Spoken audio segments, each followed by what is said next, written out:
Hi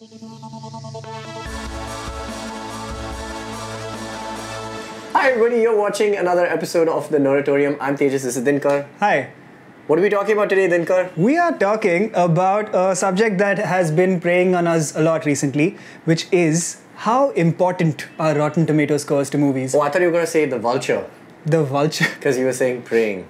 Yes, true. Vultures prey, but also what is preying on my mind right now Good segue. is Rotten Tomato scores. Yeah. For a bunch of reasons. For starters, Brett Ratner, I believe, recently said that Rotten Tomato scores are ruining Hollywood. Yeah, it's true. It's true that he said that. I'm not the biggest fan of Brett Ratner though. So Yeah, but his point, I mean, you don't have to be a fan of the guy's movies to acknowledge that he might have a point. He's basically saying that Rotten Tomato scores being used as a metric to judge the quality of a movie is destroying movies. I think this happened when Get Out started, Get Out the movie. For the first time, instead of putting regular testimonials or star ratings from different magazines and newspapers, they just put the Rotten Tomato score because they had a 100% score. Yeah. And they just put boom 100% on Rotten Tomatoes Because it's a spectacular endorsement, and that is what everyone uses as a judge of the movie's quality now, right? Yeah, you go on true. Rotten Tomatoes and go whether we like it or not, we actually know what Rotten Tomatoes is, the way that it's scored, and what's the whole. You don't. And we're going to enlighten you today on the not really a formula as such. Yeah, but it's not the most obvious. It's not the most obvious thing. If you just look at the score, you'd expect 100% means it's a perfect movie, which is not what 100% means. Especially if you're a student of the Indian education system. Yeah. Another reason this has kind of come to the fore recently is that I have noticed of late that there's a big difference between critic scores and audience scores on Rotten Tomatoes. We've been seeing a big disparity. And now when you check the Rotten Tomatoes website, the first number that you get is the critic score. Yeah. Now let's just kind of break that down, what that means. What does the critic score actually mean? So a critic score is basically the percentage of, well, both the scores really. Both the scores of favorable reviews. Yes. So basically it says, did 20 people watch this? Did all 20 of them like it? Yes. Yeah. Then it's 100%. So I might be one of those critics who says about, say, Get Out, I will say, it's not a bad movie. Overall, I liked it. Yes. So my rating for the movie might be 3 out of 5 stars, but that still contributes to a 100% Rotten Tomatoes. So that means, if a movie like Get Out does get 100%, that means 100% of the critics that watched it said it wasn't a bad film. Yeah. And they thought it was favorable and it was fresh, so to speak. Right? Yeah. What is the cutoff rate for, this is like Indian school marks. I'm serious. But what is the cutoff between Rotten and Fresh? Rotten and Fresh? 50% maybe? It's 50%. Yeah, I think so. It's like school. That's also how audience scores are measured, which is basically thumbs up, then it's a favorable review. Right. And if everyone says thumbs up, it's 100%. Which is why 100% audience scores are hard to find, because not every audience member is going to thumbs up that's a true. movie. And if you're Hrithik Roshan, well, then you double thumbs up it. Why did I do this? Anyway, really, cheap shots. But now here's the thing though. We've been seeing this huge disparity. I think it happened when So this is a counterintuitive system of measuring. Wait, sorry, before you get to your point. Netflix has recently changed their rating system to be the same thing. They used to do 3 out of 5 stars or 4 out of 5 stars. Right, now it's a percentage thing. No, now it's just a thumbs up, thumbs down. Oh, what, really? And then they report what percentage of people thumbs up or thumbs down the movie. Yeah, it's so difficult to make it black or white. Yeah. So basically they're saying this is not a judge of the quality of the movie. We're just telling you, out of all the people who watched it, how many liked it, how many didn't. Yeah, that's true. And I don't think they make it as clear as they could. Netflix? Yeah. No, I mean, whoever is doing this kind of rating system.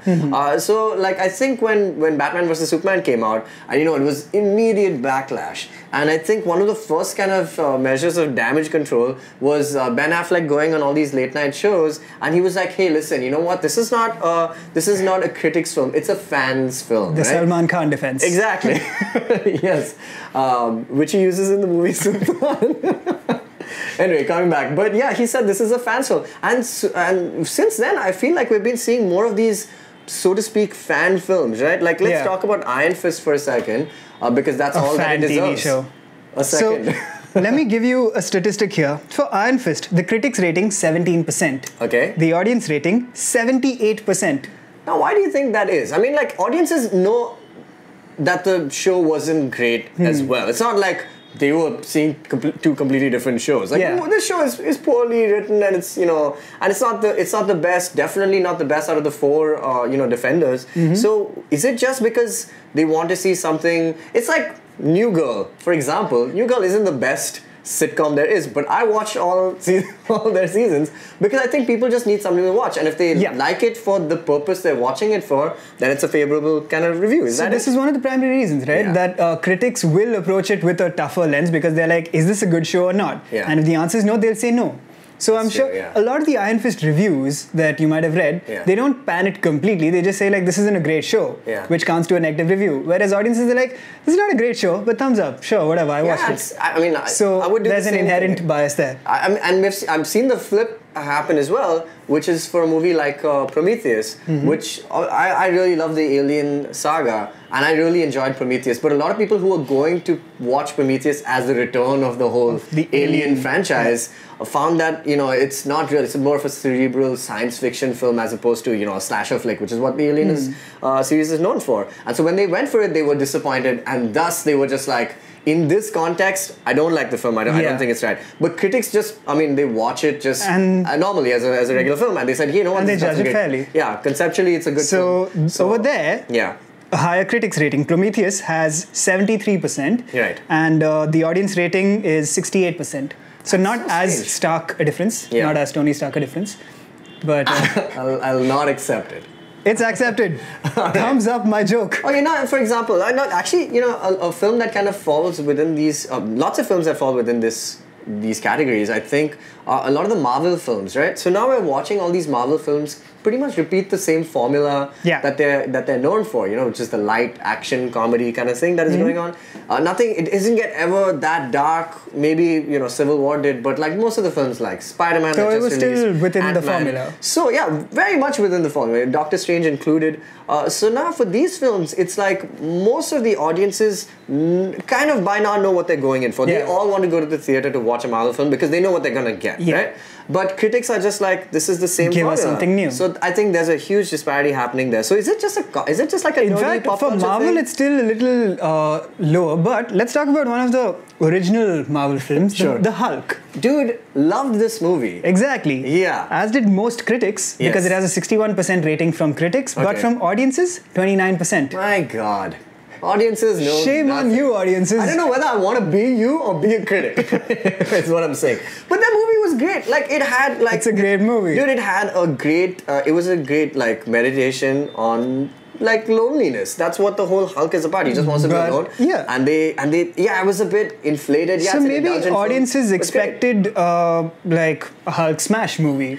Pretty much. I think, you know, one of the first criticisms I heard, when did this movie come out? 2006? Something like that? 2003. 2003, there you go. All right. Wow. But, you know, one of the first reviews was like, hey, why does it take an hour for the Hulk to show up in the film? And that's actually true. So yeah, it's a difficult place to be. Would you say that a good way to estimate, you know, by just reading the reviews? I mean, first of all, don't read reviews. Just go for the movie and then read the reviews and see if you agree with them or not. But the other thing is that, do you think an average of these two scores is a healthy way to look at it? Probably. That might be the best bet. I've noticed, for example, that a lot of the time, whatever I thought of a movie tended to be what critics thought of the movie. Okay. But that's not... so I thought. But with the Iron Fist, for example, I thought, this is an okay show. But critics hated it. So I feel like, Wait, what are you? I guess what I'm saying is, I am a multitude. You're a multitude. We are all pluralities. Oh God, this got too heavy. This is a philosophical answer to your debate. Basically, like, don't go by critics, don't go by audiences. Believe in yourself. The magic's inside you. Like Space Jam. Yeah. Okay, but for real though, we really do want to know what you think. How do you decide whether, you know, apart from the ones that are must-see movies, like the major tentpoles, but like a Baywatch or, you know, a Jumanji, which is coming out Hated now. by critics? Loved by hated by audiences. Oh, yeah? No, not loved by audiences. All right. Let's not go too far. I guess The Rock is vulnerable. Yeah, but let's see. What do you guys think? How do you kind of decide? Do you believe in this theory of the average or the mean between the critics and audience scores? Let us know in the comments, or don't, I suppose. But make sure you do subscribe. Tell your friends, tell your wife, tell your kids. Yeah. And tell your husband. Thumbs up this video, and then we'll see what percentage of likes it has. Oh yeah, let's definitely not do that. Cool. Thank you so much for watching. See you later, you nerds.